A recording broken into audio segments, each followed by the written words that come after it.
and more importantly, getting these plans implemented. So really looking at what's going on in the market. So please feel free, have a cup of coffee, take it with you, relax, and we'll get started in just a few minutes. I hope you all enjoyed the opening session. A lot going on there and some wonderful initiatives, I think, too, you'll all agree, particularly with some of our youth leaders in this space. So a very, very proud time for all of them there. And I know they were all very happy, and Mr. Altair and indeed the top officials, they're very, very happy to see the great initiative that all of the young people particularly are doing here in the region. So it's very encouraging. My name is Etna Trainer. I'm going to be your moderator for this session. This session will run through until 1:15. So we have plenty of time for this session, and we really would like this session to be as interactive as possible. So we have a wonderful panel and plenty of time for you to actually engage with this panel and to ask some questions. We're really going to be looking at, what is conducive in terms of green growth plans and examine, again, as I said, how to actually implement them. We're going to look at the needs of the green economy regulation and also examine incentives that are in place on a global, region and national level. And again, we'll look at where these incentives are in place, how they're in place, are they effective, are they working good enough, what more needs to be done. And perhaps again, as we look at the entire agenda here, the green agenda from the eyes of the United Arab Emirates, we have from the State of Green in Denmark, the Executive Director, Finn Mortensen. So Finn, if you can join us up here, please, on the panel, I'll be very grateful. From the Foundation for Circular Economy from Hungary, Mate Kriza is joining us too. So we're thrilled that Mate is here, that will also be able to really give us that global perspective and, of course, looking at what's going on.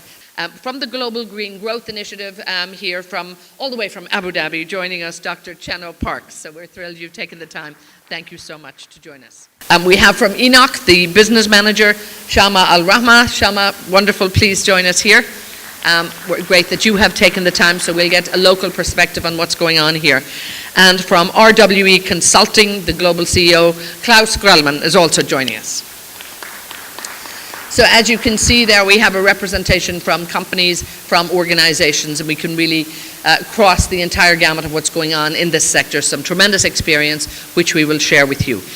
We will get started here, and we have perhaps a situation statement that many of our colleagues will join us here. So Finn, I'm going to ask you to really give us a feel in terms of what you've been doing in this industry for quite a long time right now, and perhaps tell us a little bit about the state of green, but how you're actually moving the agenda forward. Thank you. Thank you, and thank you for inviting me to come here today. Just a few words about State of Green, what we do. We are an NPO, a not-for-profit organization, partly owned by the Danish government, partly owned by business and industry. And we were set up in 2008 in preparation for Denmark hosting COP15, the UN climate conference. There was a big demand in business and industry to have a common focal point in connection with COP15. We knew there would be about 10,000 international delegates coming to Denmark. There would be about 1,000 international media people. So why not capitalize on this gathering to showcase what it is Denmark actually has done over the past 40, 50 years within energy, climate, etc. So we were set up. We are as I said, a not-for-profit organization. Our job simply is to try and promote international awareness about Danish green solutions. We do not promote individual products. You could compare us to a branding organization. And our narrative is really based on what happened in the early 1970s in Denmark when we suffered very severely under the first oil crisis. Denmark was totally dependent on imported oil at the time, 95%. We had no natural resources. So the government at the time, together with Parliament, decided to turn Danish energy policy around and focus on renewables and energy efficiency. So that really was the starting point. I can elaborate later, but since then we have moved on, and today the Danish Parliament, very broad majority, 95% of all parliamentarians back up this decision that Denmark by 2050 should be free of fossil fuels. No more fossil fuels by 2050. Zero. Zero. Oh, we have a big OPEC meeting to attend in June. I better warn them what's coming up, huh? As they plan for the future too. We're hearing that again from many of the countries, particularly in Europe, putting a date like that on it. Let me come closer to home, and Shama, if I can bring you in at this point, tell us some of the tremendous initiatives that are done here on a level whereby, you know, we're obviously all in a position where we're dependent on fossil fuel right now, but the steps that are being taken, and particularly by Enoch, in moving the agenda forward. Thanks for inviting me and being here. For speaking the word green economy. I'm not sure if are we hearing all right on her microphone there? Maybe I need it clear? just a little bit. Okay. So before going ahead with the initiatives, we set a clear plan for ourselves, starting with the policies, the strategies, cascading that to certain KPIs, and we monitor these KPIs on a regular basis. And the outcome was lots of initiatives. Among those initiatives, the Green Station, the first green filling station in the UAE. It's available in the springs, if anyone would like to go ahead and visit this green station. So you can go and fuel your car. As I said, it was built a couple of years back. Other than that, we have, since we're in the car lubricants business, so we have car lubricants which are with the green initiatives, so to reduce the emissions.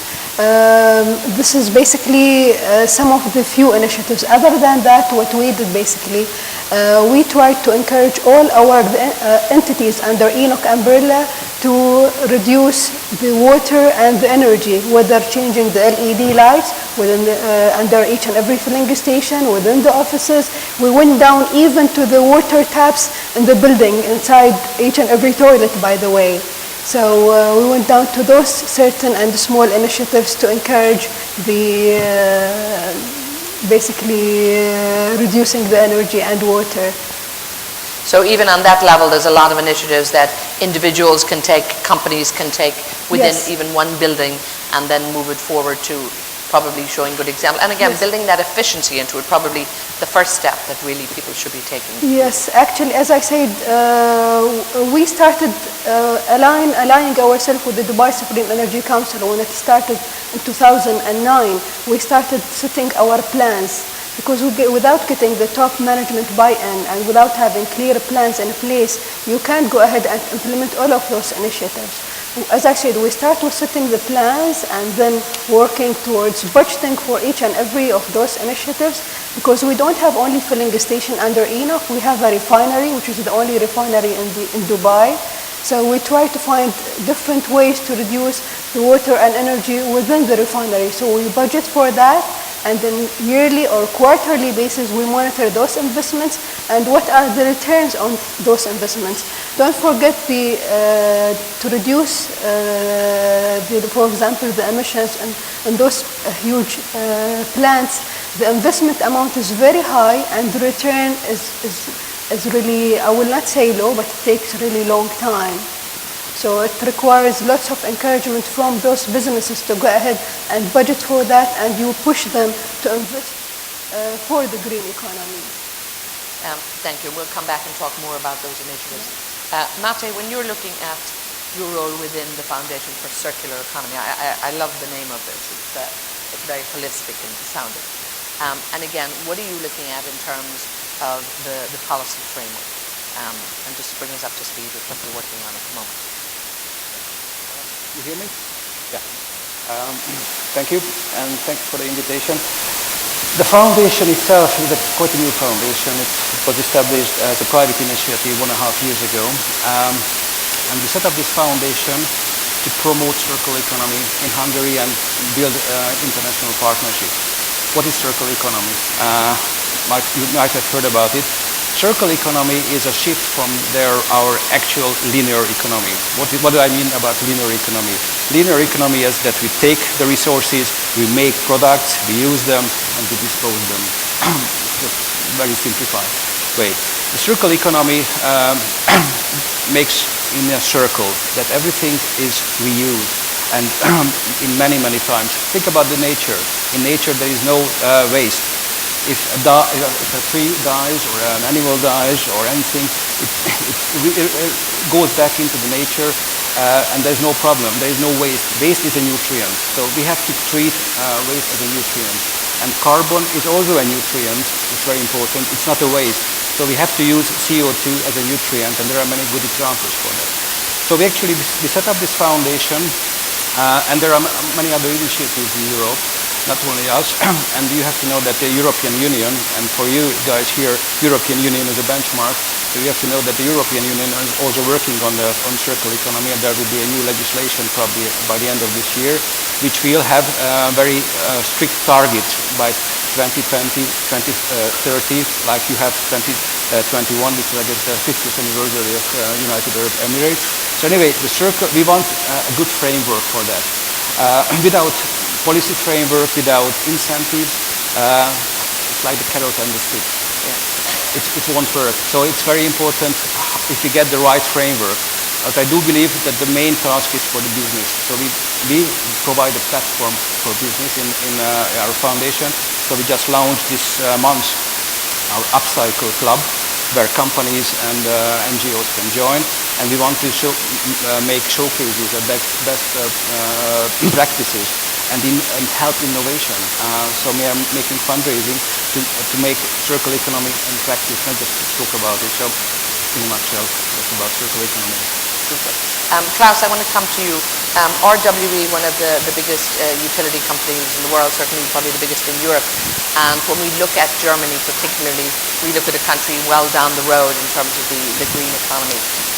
How are the situation there, without giving us the entire history now, but in terms of how it has actually, what has worked there in terms of the perhaps the private partnership and the government regulations and the incentives that have been put in place? Yeah, first of all, thank you for the invitation. We're thrilled you're here. It's good. Representing one of the biggest utilities in Europe and being here in the region together with DEWA in a joint venture, I think we have different perspectives on what we're doing and how we're affected. In Europe, it's really, as you said, we are affected by different kind of regulations. And of course, we are trying to influence and shape it in a way that innovation is possible and that we can really have a framework, not only, let me call it, getting the basic rights, as you said, on KPIs, on distribution efficiency or whatever it is, but also giving the framework on how do we deal with new technologies, how do we integrate it, and how do we make sure that we have also the opportunity to test something, and then also coming to a positive or negative follow-up on that. And that is what I think is for me the most important thing when it comes to regulation, that we have that kind of necessity to realize our vision. And I think that is a beautiful vision, our green vision we have. But the way through to get there will be different, and we have to test it a little bit, and we have to have a tight regulation to help the operations to perform. Super. Okay, we'll come back in more detail on that. Dr. Chanel Park, now I've made a big exception for you. You're going to show us a few slides. He does not have a presentation, but just exactly bring us up to speed, because you want to show us a few slides on this in terms of what you're doing with the Green Global Growth Initiative and how you're making that work in the region. Super, whatever you want. It's, thank you for giving me a chance to present. All right.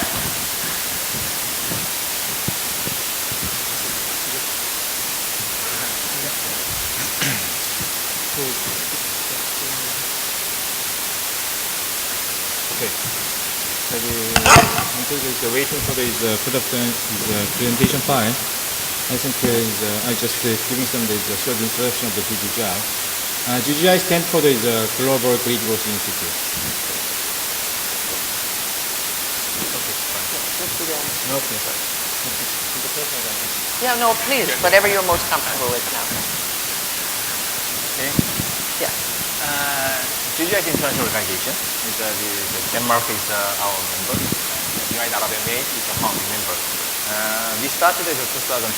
At that time, we have 3 founding members. Staying together. I'm Korean.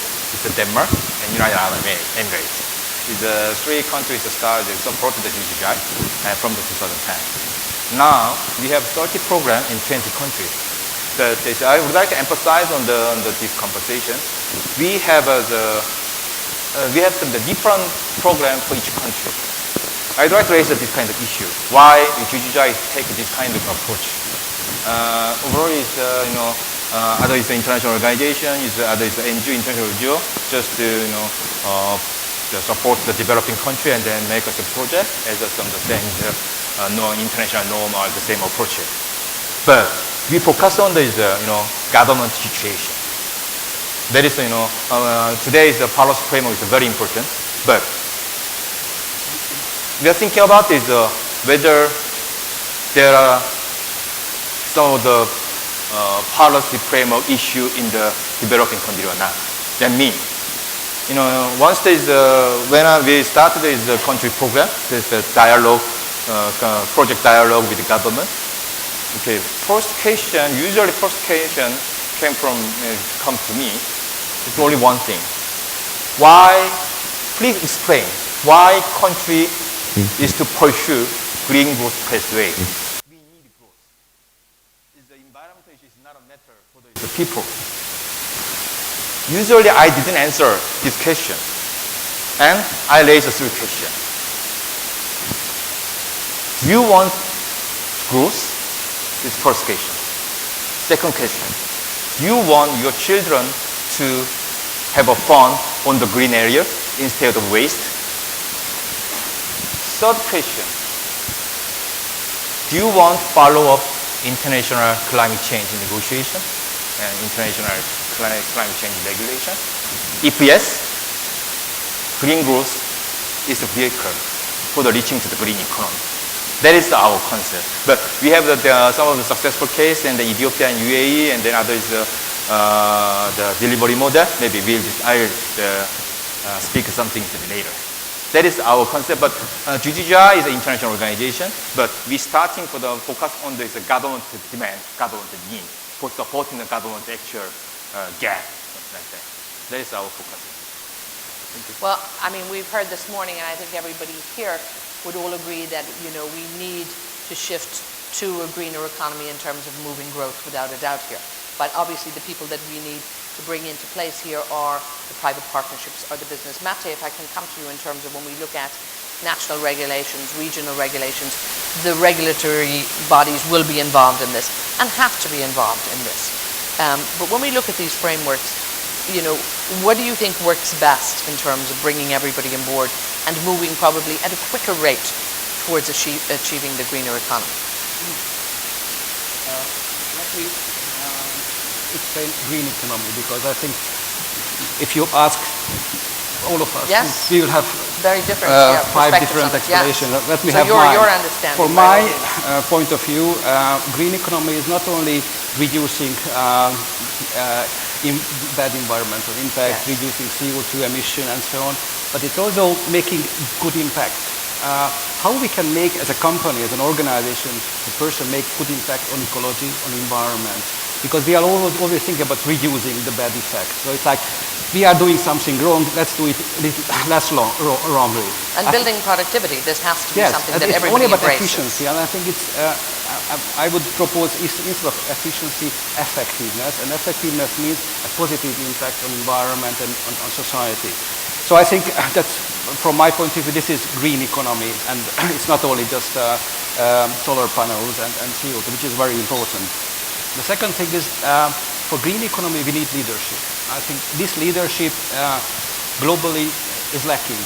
This is my impression. Although we have our international organizations, we have national governments which are pursuing green economy, but I don't think there is a real leadership, and I truly believe that business... So country-wise, are you encouraged at all country-wise in terms of where that leadership is, if there's not a global leadership in terms of the green economy? Well, there are countries, and the UAE is one of those countries which have a strong commitment to green economy. That's very clear for me. But that's not enough.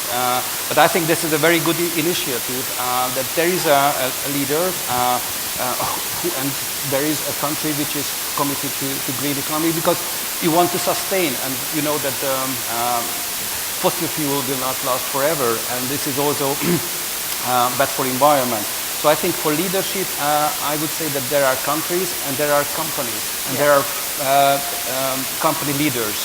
And without a good leader on top of a company, you cannot achieve a green growth even within a company. We can have good regulations, but if there is no leadership at the company or country level, the regulations won't work. And one more thing, I think sometimes regulations and laws are contradictory. Sometimes we are supporting green economy, but on the other hand, and green economy is a long-term vision. Sustainability is a long-term vision. However, let's face it, companies and business are thinking short-term. Like, for example, we are measuring economy according to GDP. And it's fine, because GDP shows very well how the value is created, but we don't know what will happen with the natural capital. How our natural capital is degrading, our social and human capital. Next to GDP, happiness index and many others are... We heard a bit about that this morning. We heard about happiness and love. Yeah. I mean, we're in the right place today. This is we got off to a nice start, yes. But for ecology, how are the natural, the ecological capital is degrading? It's now quite well measured, and you can check on the internet. There are many international organizations which give the World Resources Institute and others are giving a very good update what's happening with their natural capital, and the situation is really bad. So economy is growing in many countries, but the natural capital is degrading. So this is not sustainable.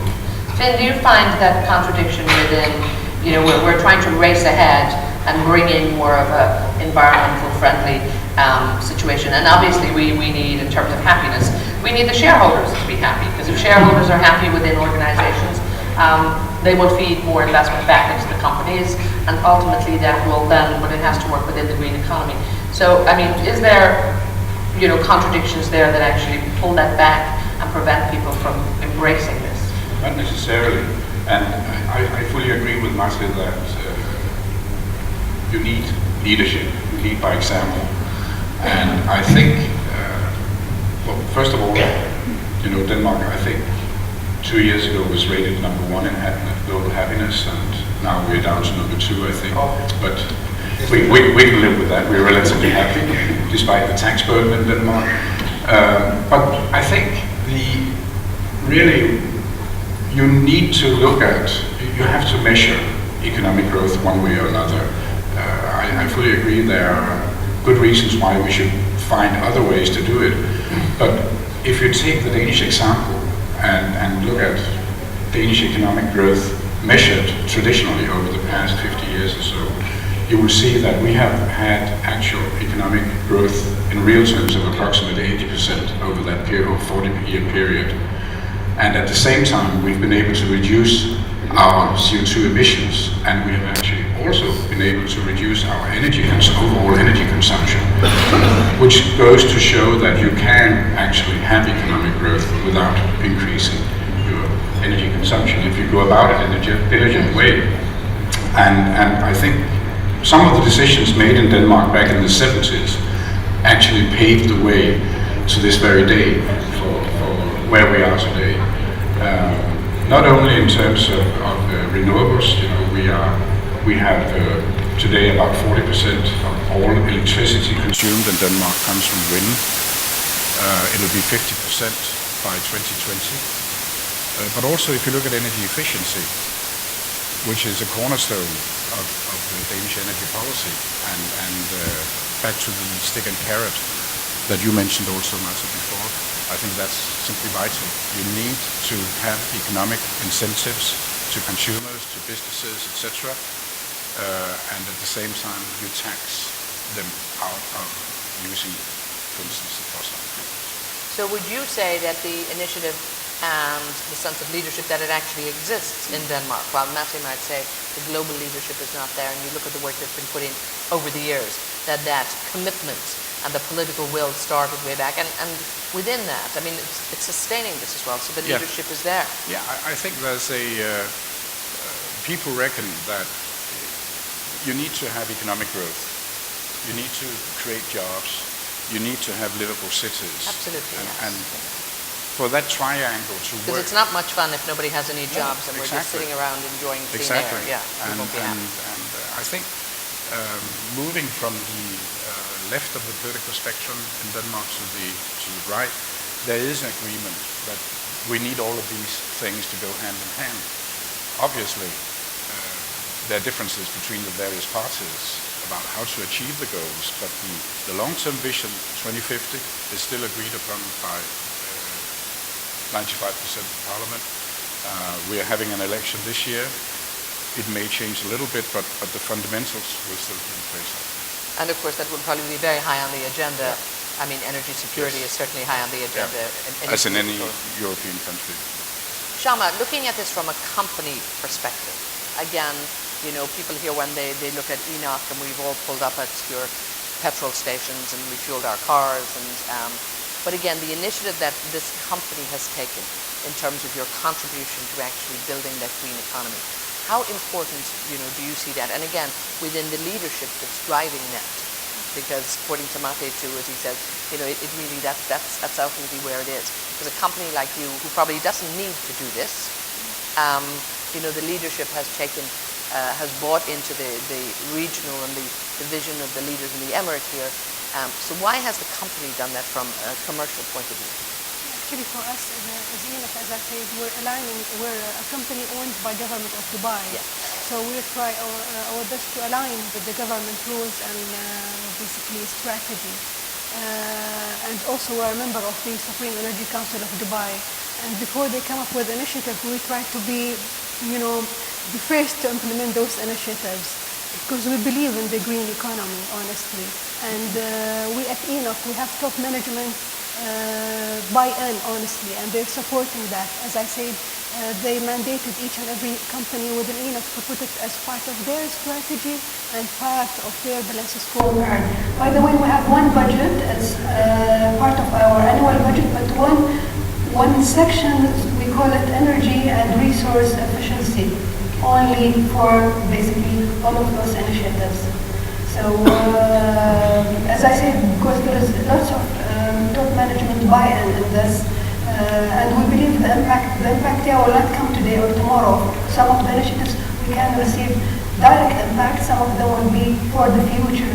So we're strong believer for these initiatives. And we have many initiatives coming in the pipeline as well. So another part, I'm with you why such a company like ENOC, especially in those circumstances where the oil prices used to be $100 per barrel, now it's these days $63 to $64 per barrel. But again, we're emphasizing on our basically initiatives and our role and major responsibility toward our society and toward the environment, towards the environment. When we look at what's going on, Klaus, in Germany and what has gone on over the years, there has been some very strong leadership that has actually driven the agenda. But not everything has worked wonderfully. And I mean, has there been situations whereby perhaps the consumers and maybe other interested parties and countries might have looked and thought, oh, maybe not the way to go? Give us a feel for, you know, perhaps what hasn't worked. And perhaps it might not be lacking in leadership. It probably started as a great idea, but what perhaps didn't work. Yeah, let me share that, and that's probably, especially if you have a vision like here being the world leader in green energy, then of course it's good to look around what happened and what didn't work. And I mean, we are neighbors, so to say, Denmark, and had a completely different approach on how we go into a green energy world.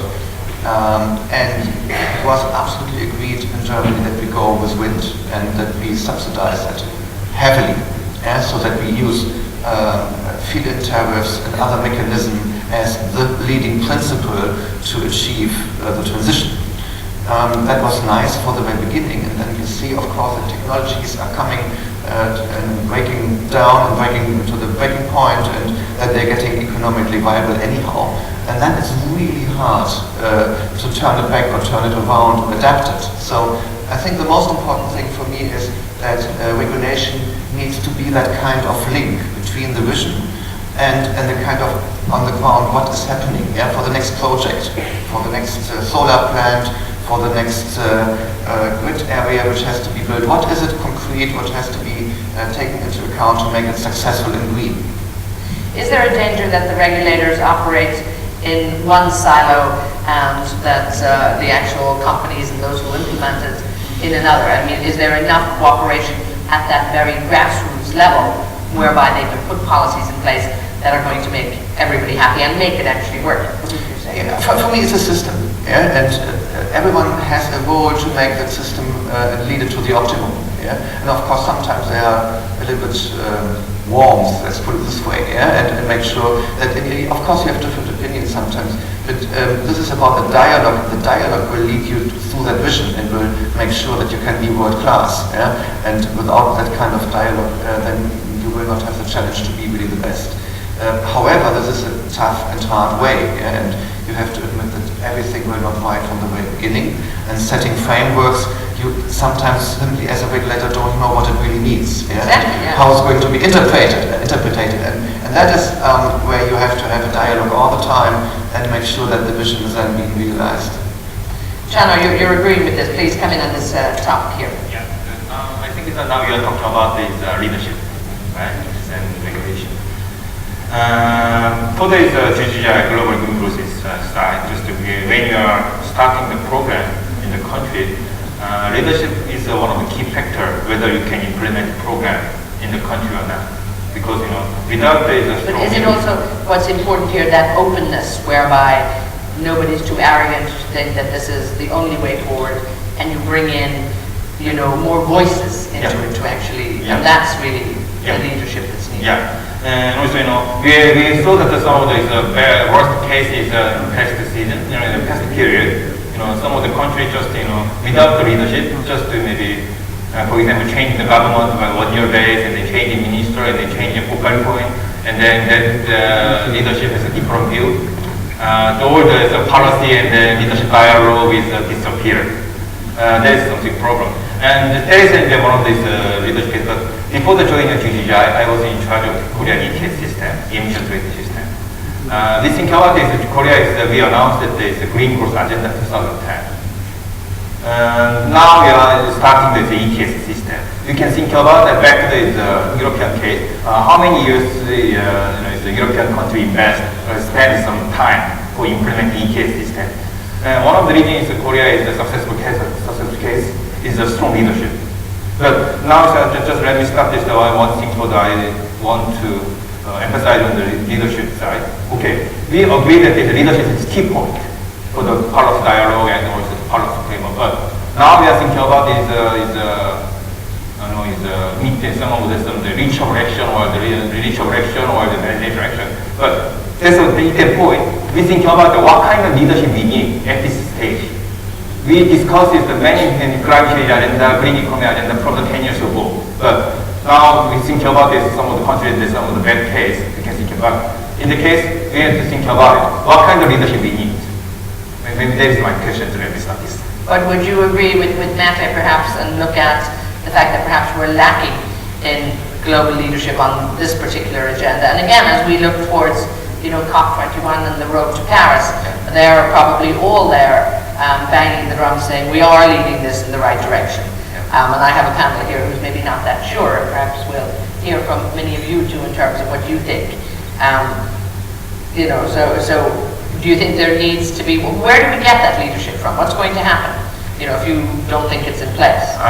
You mean the question is for the past or for the future? For the future. Well, in the future, I think we saw many of those young leaders hopefully this morning. That is the political question. But I think it's, now for the discussion, I try to get into some of the regulation side.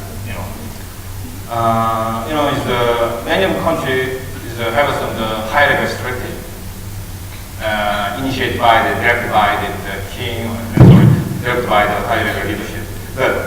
And then trying to see that some detail, and then they have target. We found that some missing point. Missing point is for what? Action plan. They have a high level strategy. They have a gap, they have a target, but they don't know how to.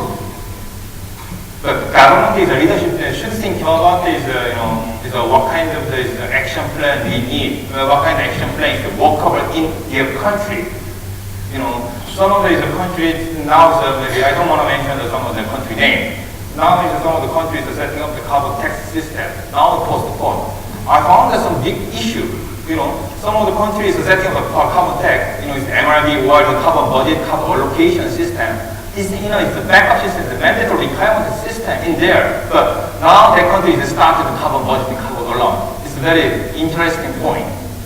But in the case, it's internal the leadership now is to get into the detail become what kind of action we need. We listen to listen from the private sector, listen to the people. That kind of thing is a very important thing, not from the top-down approach. That is right.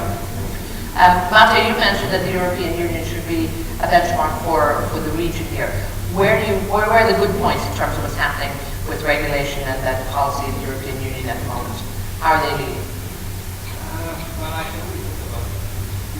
Well, I can only talk about the circular economy. That's fine. I'm dealing with. Well, it's not the best example because actually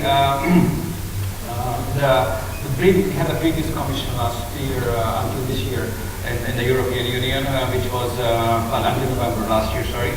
And the circular economy package by the commission, which was a proposal, was tabled last summer.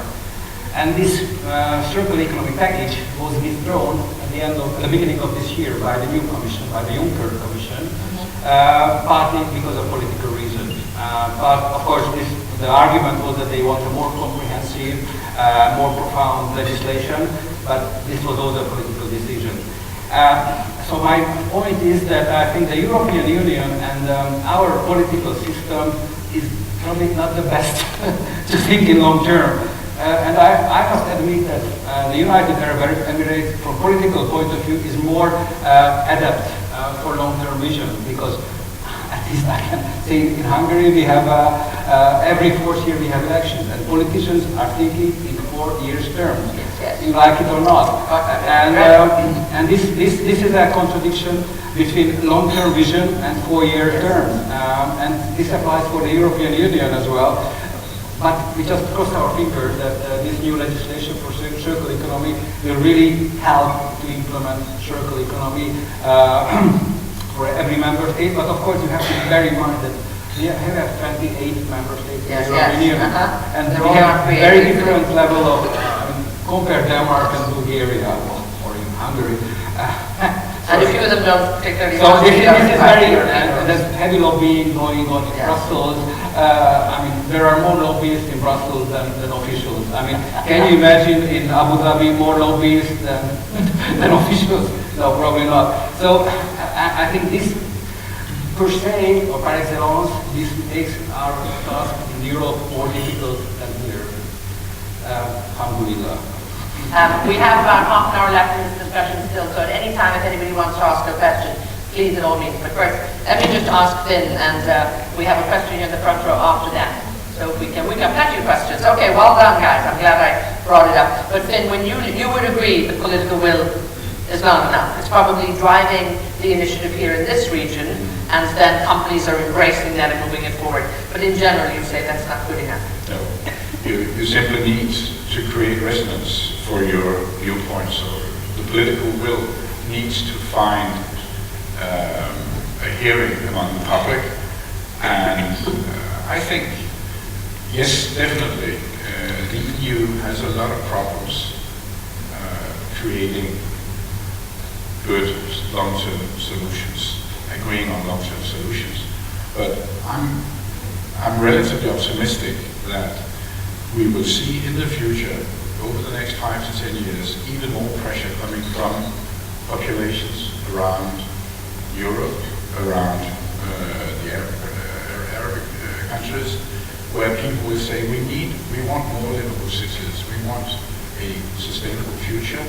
Okay, come up with solutions. And I can say, from a Danish perspective, we have some businesses that can actually see that green business is good business. Yes. If you look back at some of the very big Danish companies, they actually took off in the wake of the first oil crisis, because due to Out of necessity, in a way, really. out of necessity, because the Danish politicians created, via strong regulation and political decisions, they created a home market for these companies. And they used that home market to expand globally. So if you go into, for instance, the energy efficiency sector, you'll find Danish companies who are world leaders in the water industry. Companies that actually started, some of them back in the 30s and 40s, but really took off in the 70s and 80s. Yeah, there's always been tremendous, interesting initiative coming out of there. We have a few questions from the audience. We'll start with you, Maria. Tell us your name and who you're working with, and then I'll come to you, sir, in just a moment. Good afternoon, everybody, and thank you for the panelists for this highlights that they brought to us today. My name is Aisha Abdouli, and I'm working as a director for green development at the Ministry of Environment and Water. I have an intervention and I have a question. So let me first start with my intervention. Because, Matthew, sorry, but I don't agree with you that there is no global leadership at all. Because the global leadership had been already formed since a few years. And let me take you back to Rio Plus 20, when the declaration of Rio Plus 20, in the future we want that all of the countries of the world had already signed on, and included that green economy is a major tool for obtaining and achieving sustainable development. So that was a very strong message for the whole world that admitting and announcing that the green economy is a major tool. So this is like the first global leadership support in that regard. The second one is, let me take you to 2013, when the meeting of the UNEP Governance Council, that is now known as UNIA, a global initiative for partnership for action on the green economy was launched. And that partnership, which is PAGE, is aimed to enable 30 countries from the least developing countries to transform their economy to green economy. So this is another example on how global leadership is together, supporting these countries, and this initiative is the partners for this initiative are UNEP, UNIDO, UNDP, UNITAR, ILO. So it's a great initiative. It's been in place, yeah. Maybe you talked about it at the moment, but please. And the third one, that there are several, I don't want to mention now, but there are several leading countries in transformation toward the green economy with approved national strategies and approved action plans, Dr. Janhu. There are already approved action plans for these countries, and they start to implement. And I would like to mention UAE as an example for that. Absolutely, and I think everybody certainly agrees. Yes, UAE exactly. is doing a leadership there. So I'm going to have you on the panel the next time, but what can we help you with here? Well, the main key success factors that we found from our experience that the engagement of the stakeholder is very important, leadership, commitment and support, data management, access to good reliable data, and building on existing policies. These were the key success factors for our experience here in UAE. Now, this was my intervention. My question is, for Denmark on, I know that you had a very good green public procurement system, which I would like really to hear more about it. How did you implement it?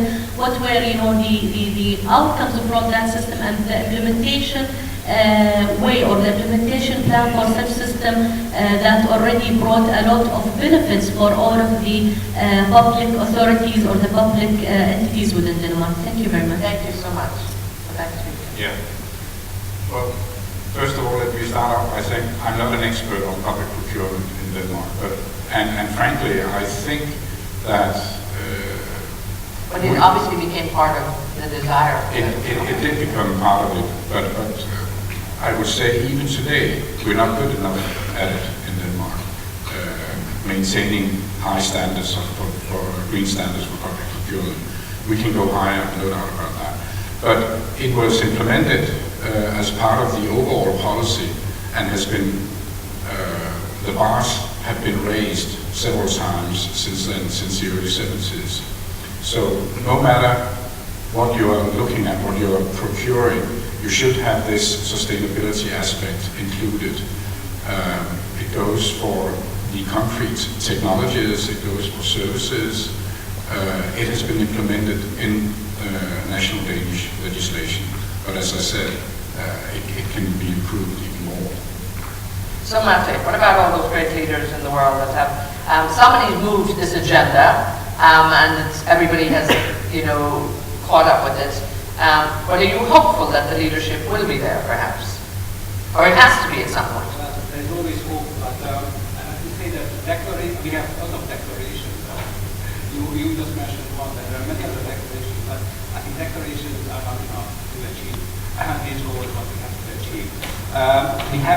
We need binding targets, and this is why I'm really curious what will happen in Paris in December, because these 195 countries couldn't make an agreement, and let's not go into details why now. So this is why what I mean lack of leadership or agreement, because there are 195 countries with different agenda. And let me say that in the United Arab Emirates, on the one side you have very good examples, just we heard this morning, but you also bear in mind that if I'm correct, you have the highest ecological footprint in the world per head, which we've admitted, yes. We have admitted, and that's why. Okay. I'm going to come. You have the microphone. I'm coming to you in a minute. Okay, I didn't hear it. So I think you have a long way to go. What I want to say is that, and we have in Hungary we have used 2.5 Earths per year, which is also not sustainable. But if I'm not correct, you have some 23 Earths you need if you want to sustain this life you have at the moment in the United Arab Emirates. So I think there are different layers. You have the local layer, but you have the global layer. And you have your personal layer, the way you live your life, and think about how much waste we are producing, how much car we use here, and so on, and so on, and so on. I think everybody has its own responsibility, but we can discuss it afterwards.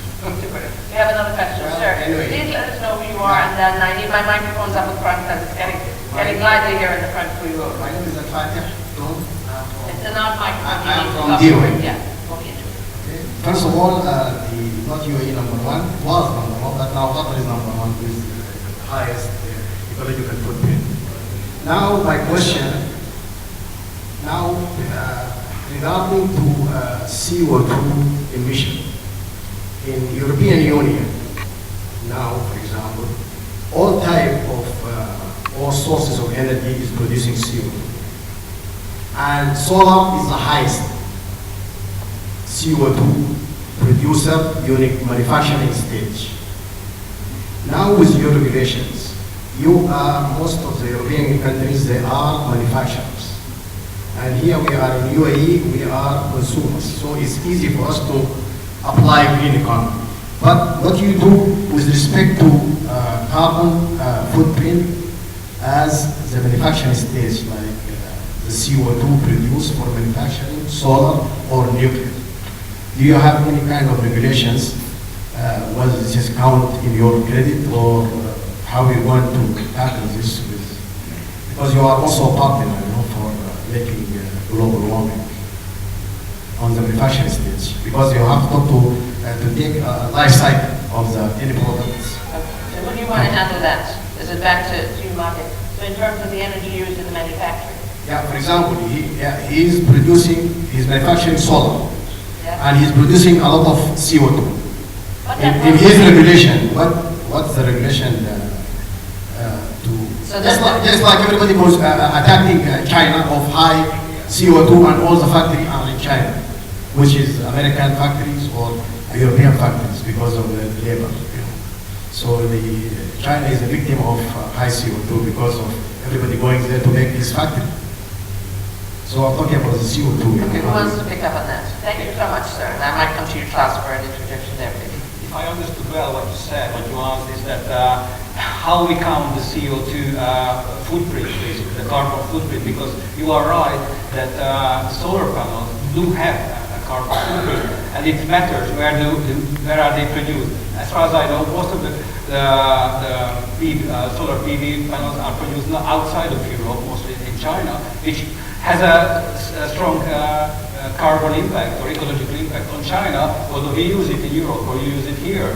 So I think the situation is complex. I cannot answer your question regarding the EU regulation regarding solar panels because it's not my cup of tea, but someone else knows about it. I don't know. But I would also say that, you know, the concept in terms of manufacturing companies, and perhaps just in general, we're not talking about any particular space, are looking at reducing their CO2. So right now manufacturing probably, of course, has produced most CO2, but that's hazard of, you know, way back in the Industrial Revolution to where we are today. We need all these things. But do you think that the companies now, particularly the big manufacturers, are a lot more aware of how they're actually manufacturing, and they're looking to reduce their footprint, be it in any industry, the car industry, the steel industry, anything? They're beginning to really seriously look. Yeah, I think if you look from a company perspective, it's very clear you can't change the world completely. You have your kind of responsibility for the area, and then of course you have to make sure that you, in that kind of responsibility, work in your kind of green way, whatever that means. And I fully agree that if you look from the very end-to-end, so to say, process-wise, from the very beginning to the very end, that you come to a different picture and probably to a different kind of decision and investment afterwards. If you look now into reality and coming from a very industrial company and industry and country, is of course that the industry has its own incentive to use these end-to-end processes simply to reduce costs. So there is enough incentive, or at least a lot of incentive, even without big impact of regulation, where you as a company, let it be a car producer in Germany or us, we are thriving that kind of change and transformation inside the company with high impact and with high effort to realize it anyhow.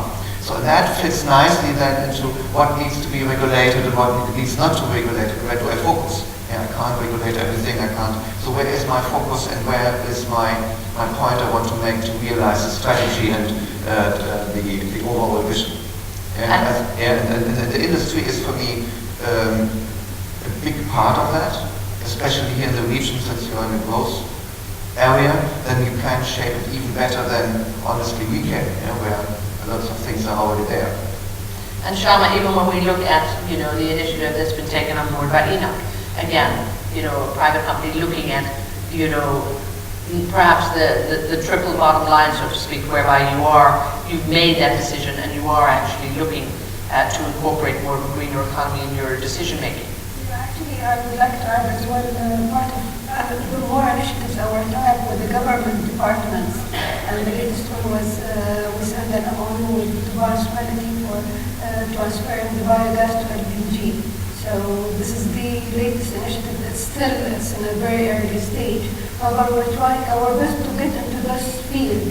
As I said earlier, we're a company or a profit-generating organization. However, our determination into that are assisting us to move forward. Shannon, would you agree that it's going to take, in fact, that's where probably some of the leadership is going to come from the manufacturing industry, from heavy industry, whereby they're not going to change overnight, it's going to take a little bit longer, but they're getting it.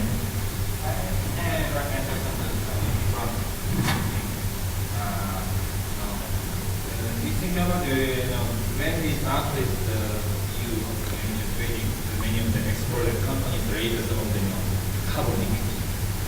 Some of the companies, EU is implementing the ETS, the EU, many of the companies move this China and then America, and we have the carbon free zone, and non-carbon free zone without any emission. But now we can think about this, each company is moving to this other country, only for the region, only for the carbon free.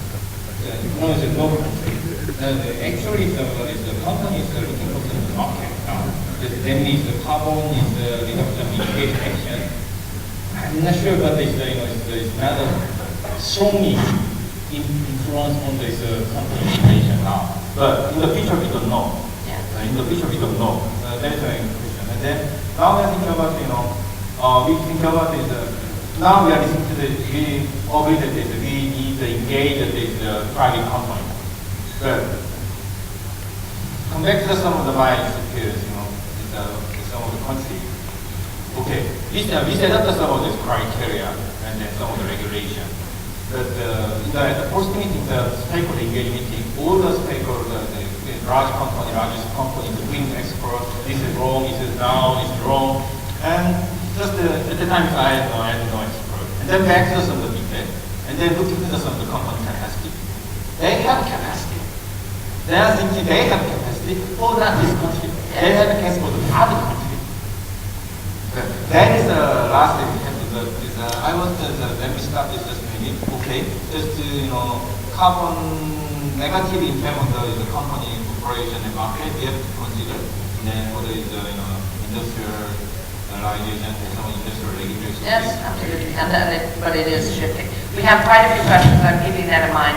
So, I'm going to have quick questions and quick answers, hopefully, please, because I want to get them in. Madam, please, tell us your name. My name is Sezen. It's spelled like 7 with a Z in the middle. And I was born and raised in Germany, so it's pretty interesting to hear from you, Mr. Dr. Klaus. I'm sorry, I didn't get your name. I was a little bit too late. So I would like to take it back to the point of leadership. I think this is a very interesting point, and thank you so much for pointing that out. In terms of leadership, Mr. Kashano said it's not going to be a top-down thing. So when I consider what happened in Germany, it's very interesting because, of course, people like RWE are not in favor of regulations. But when we saw that... But they're also realistic. They know they have to live with them whether they like it or not. The thing is, though, that only after the very horrible incident of Fukushima is when the German public and the regulators, the politicians, understood that they had to shift. So it was actually like Dr. Finn was saying, that it was kind of like a bottom-up approach. But on the other hand, I would like to actually jump back to the point that the UAE has not the problem of the elections of 4-year terms and all these things. And of course, they have a very, we don't have to talk about the figures. I think Dr. Mati, you pointed that out. I think you're right, but we have to take into account and really praise them for actually putting on this task without having the bottom-up approach, without having the public or the media or any kind of people putting pressure on that. And I think we've all certainly agreed that we've seen that leadership demonstrated here. Yeah, but I would like to know from the speakers right here, and it would be great to just hear one or two words about it. What do you think the leadership should be? Should it be a competition between countries? Would that drive that forward?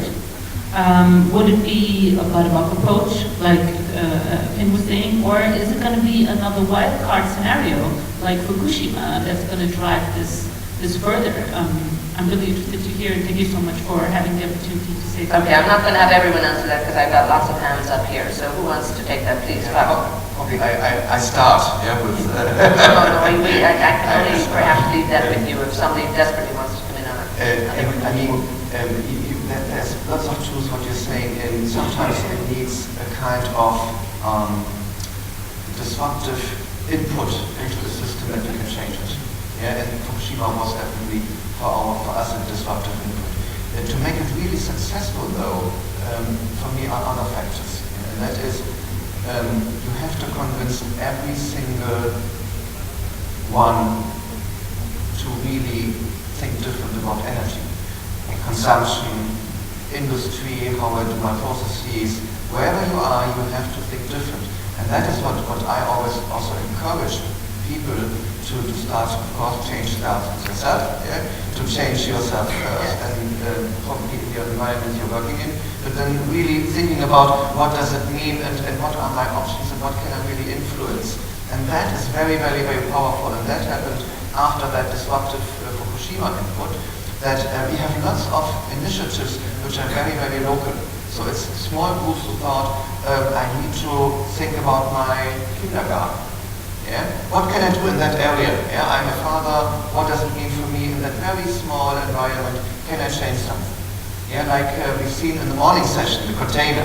I love that because it's a very concrete example where you can show and get involved. And this kind of involvement is for me the kind of key to success to really make a shift into a clean energy world. Does it a little bit fit?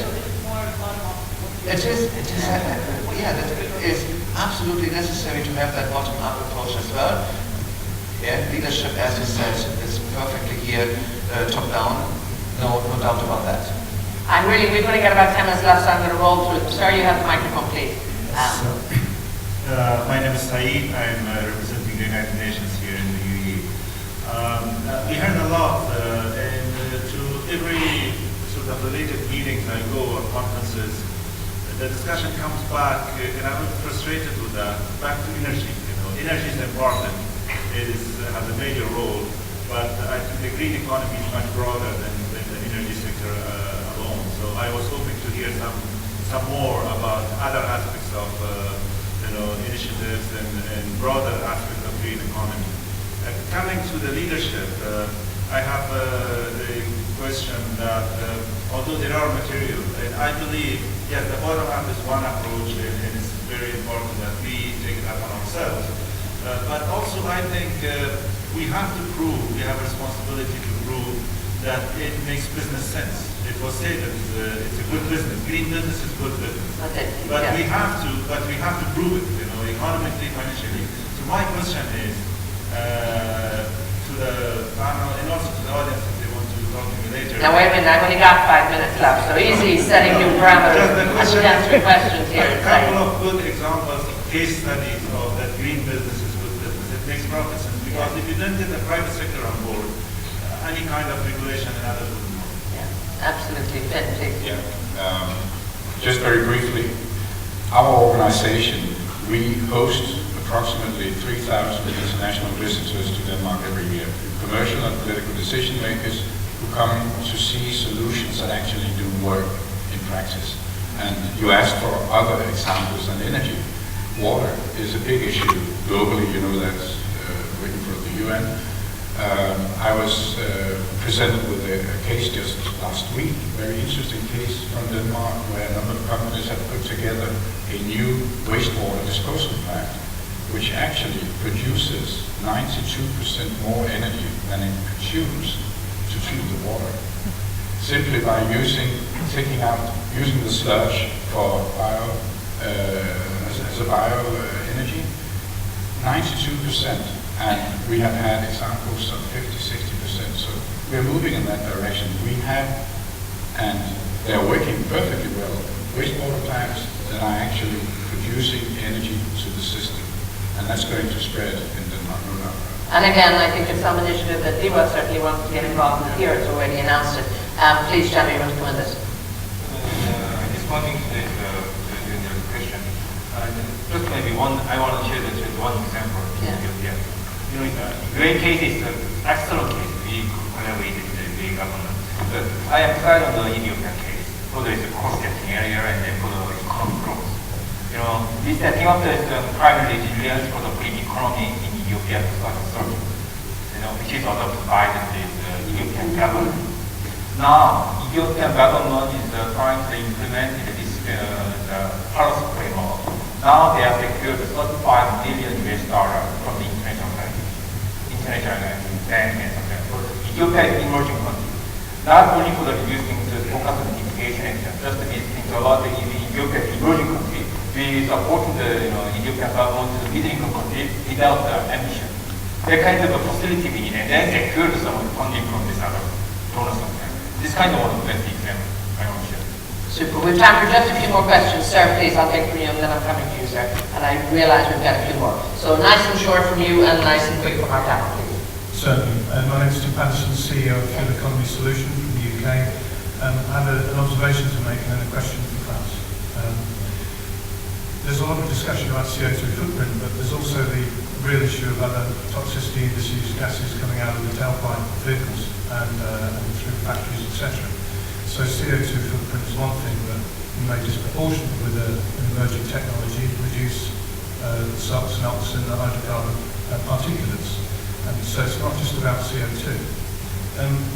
If you go to Europe now and you speak to the OEMs, the legal departments, they'll tell you that you cannot use an aftermarket green technology in a vehicle or an asset under repair and maintenance contract. That means 40% of all new vehicles in the world currently cannot use something new that isn't owned by a manufacturer. This is an obstruction to the progress of the goals that we're all discussing.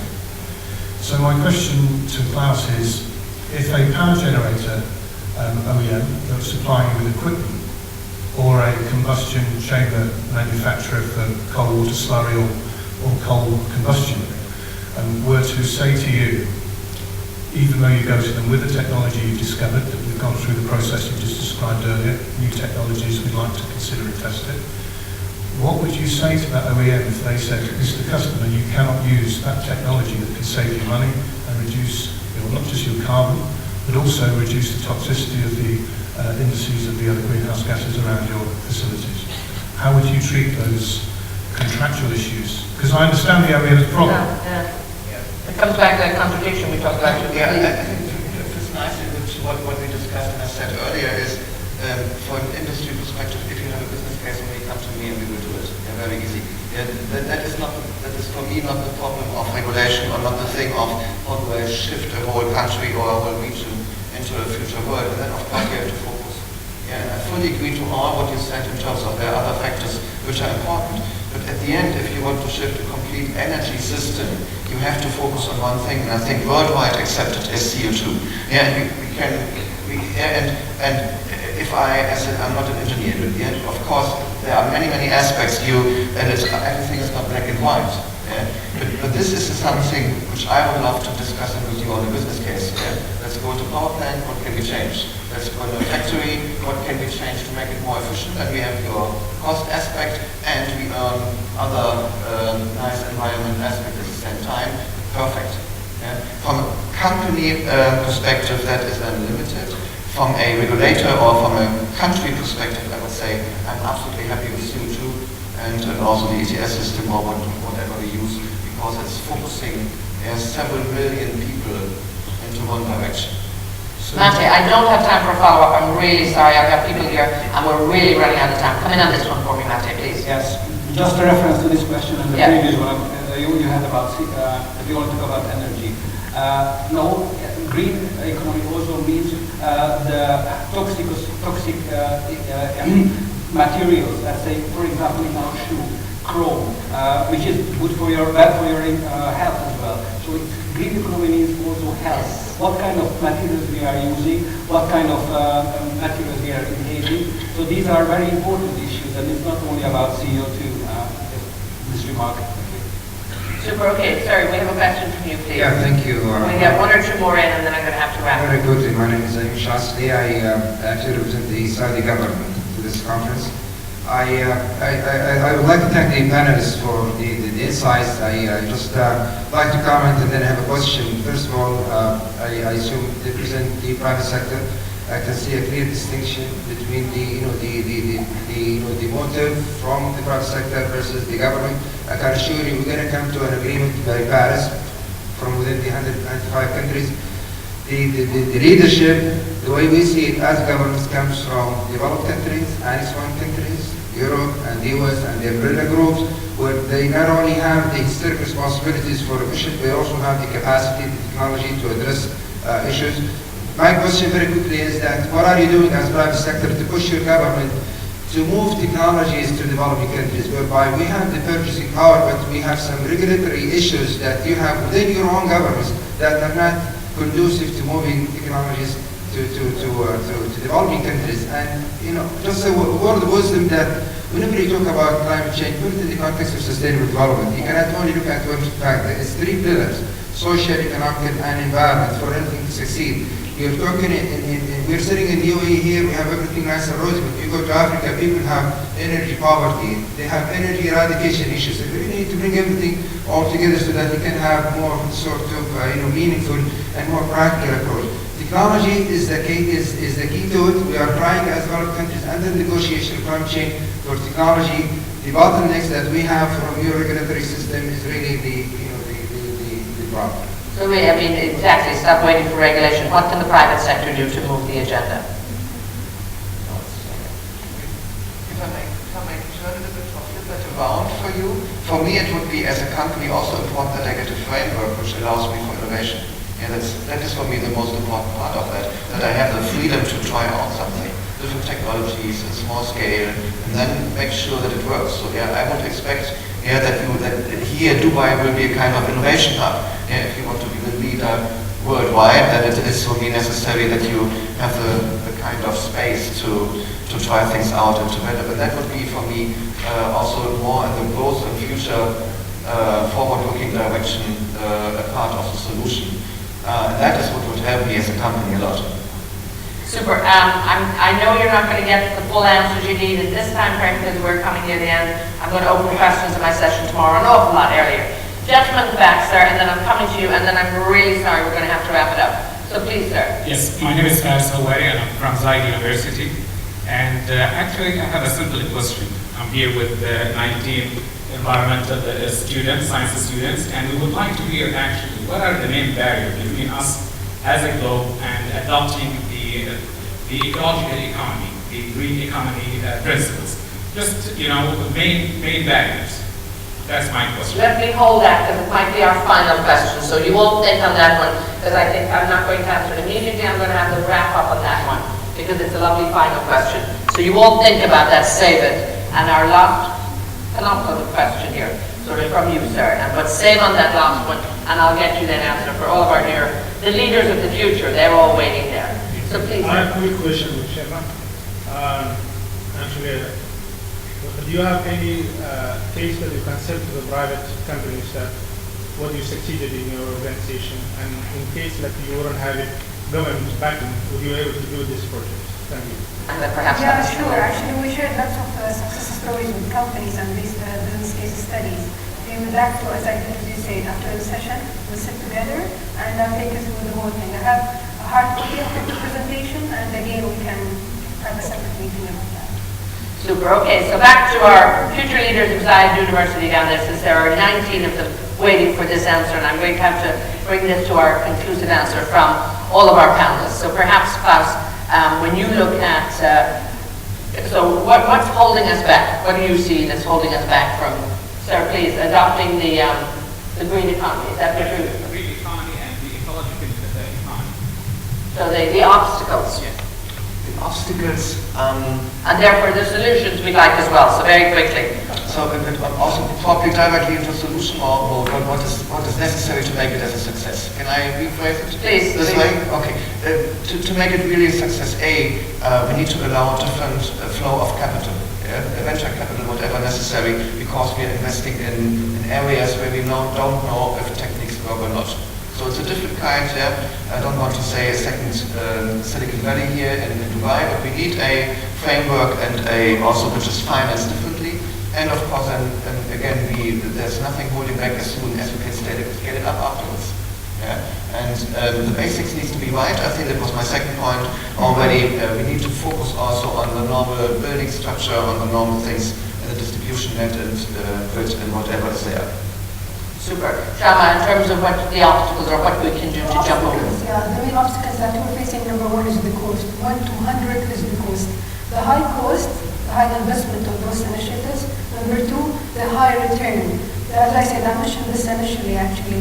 The return will not come now, it will be after a couple of years, so you don't see it right now. Other than that, the incentives. What is in it for me really? What are the incentives? If I want to go there, maybe distribution could be some discounts from the suppliers, the technology providers. They can give the private companies and encourage them to give some discounts, or then it could be could be subsidized by the government. This could be another solution. Super. Shana, please. The area of technology, usually think about the obstacle for the reaching the green economy is three things. One is the technology. Second thing is the project. Third thing is the money.